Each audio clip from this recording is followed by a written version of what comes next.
MS Dhoni IPL 2026मध्ये नाही, पण कारण खूप मोठं आहे. एक असा खेळाडू ज्याने लाखो लोकांना क्रिकेटवर प्रेम करायला शिकवलं, तोच आज IPL मध्ये दिसत नाही. का? इंडियन प्रीमियर लीग म्हणजे फक्त टुर्नामेंट नाही, तो इमोशन आहे. त्या इमोशनचं नाव आहे धोनी. लास्ट ओव्हर, शांत चेहरा, प्रेशरमध्ये परफेक्ट डिसिजन, यामुळेच तो कॅप्टन कूल बनला. पण 2026मध्ये तो मैदानावर नाही, कारण वेळ कोणासाठी थांबत नाही. वय वाढलंय, रिएक्शन टाईम बदललाय, जुन्या इंजरीज अजूनही इम्पॅक्ट येतात आणि सर्वात महत्त्वाचं, तो अजूनही मॅच फिनिश करू शकतो. एक ओव्हरमध्ये गेम फिरवू शकतो.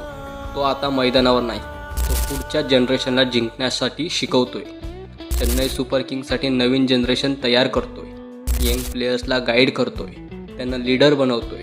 तो बाउंड्री मारत नाही, पण ड्रेसिंग रूममध्ये बसून मॅच जिंकतोय. तो मैदानावर नाही, पण प्रत्येक